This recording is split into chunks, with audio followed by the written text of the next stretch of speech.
YF 소나타의 M3, M3라면 머큐리 제품이죠. 머큐리 8인치 제품을 매립을 했는데 순정 연동형 집중키 방식으로 매립 작업을 했습니다. 근데 지금 같은 경우는 이제 집중키 같은 경우는 아이나비 전용 제품이 아니라 머큐리 전용 제품으로서 키 감도 굉장히 좋고요. 이제 필요 없는 버튼들은 다 없애버리고 딱 필요한 버튼들만 지금 넣어놓은 게 최대의 장점입니다. 근데 머큐리 같은 경우는 CPU가 1.4, 아이나비 알백 같은 경우는 CPU가 1기가인데도 불구하고 현저하게 떨어지는 그 트립 기능을 알 수가 있는데요. 예를 들면은 일반 상태에서는 잘 먹다가 끄고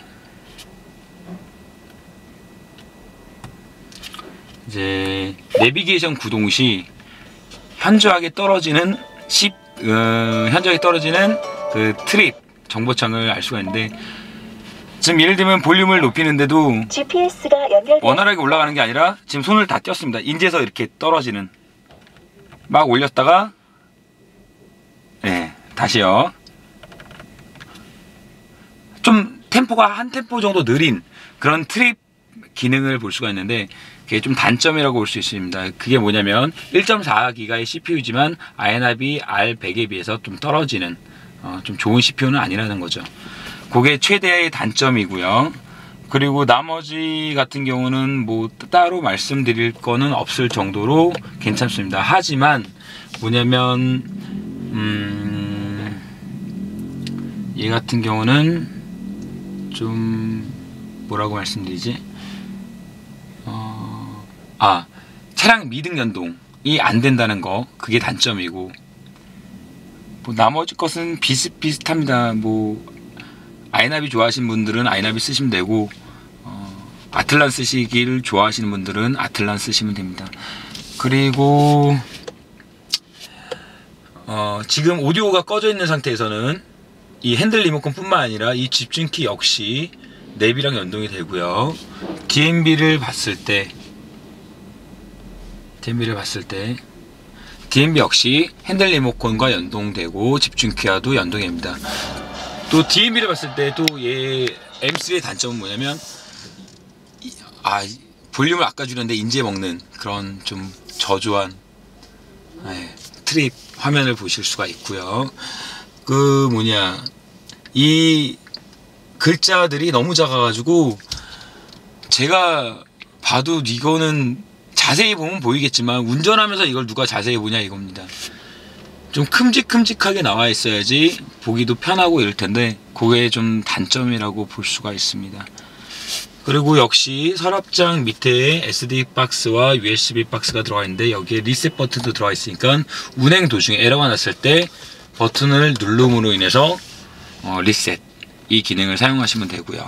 리셋 중에서도 후방 카메라를 넣으면은 지금 후방 카메라 나오죠. 동아비전 소니 CCD 제품을 사용하고 있습니다.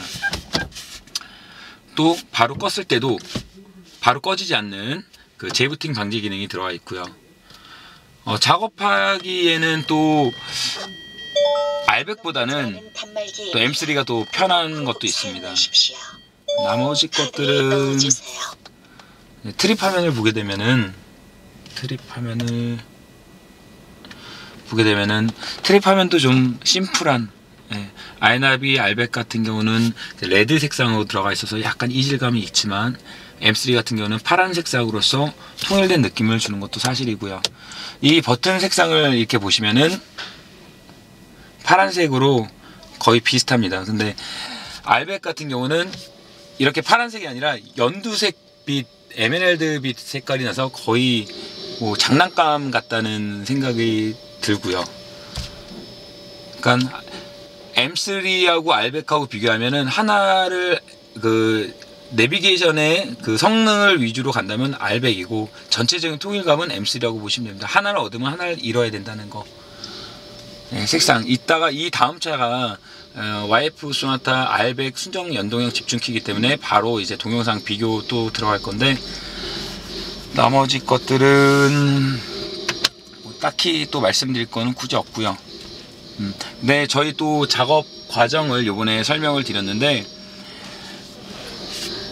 뒤틀림 같은 걸 없게 하기 위해서 저희만의 작업을 했고요. 완벽하게 1mm 오차도 없이 정확하게 왁구에 집어넣기 위해서 최대한 작업을 했습니다. 그리고 또 저희가 작업 과정 사진에서 항상 60% 정도밖에 이제 공개를 안 했는데, 요번에 10% 정도 공개한 것 중에 하나가 뭐냐면 부직포 테이프. 이 마감재 사이사이에 다 부직포 테이프를 붙임으로 인해서 눌렀을 때 찌그덕 거리는 소리를 최대한 줄였다는 거.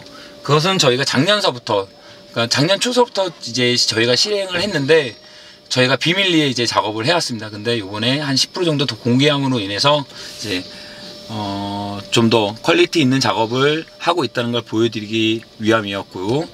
그리고 나머지 30%, 20-30% 정도는 아직까지도 저희 비밀리에 작업을 하고 있으니까 믿고 오신다면은 저희 카오디오 플러스의 작업을 보실 수가 있습니다. 그리고 또 이 작업을 공개함으로 인해서 타샵 사장님들이 많이들 이제 또 따라 하시겠는데, 따라 하시는 거는 좋지만 이제 눈에 보이는 부분, 이제 장사 속으로 따라 하시는 분들이 굉장히 많습니다. 그게 아니라 실질적으로 추구하는 게 뭔지, 어떤 부분을 왜 이렇게 하는지 정확하게 알고 카피를 뜨더라도 더 보완을 시켜서 작업을 한다면 완성시킬 수 있겠지만, 더 좋은 작품을 만들 수 있겠지만, 그냥 이제 손님 유치를 위해서 단지 그거만 따라해서 하는 샵들이 굉장히 많이 늘었습니다, 지금 현재로서.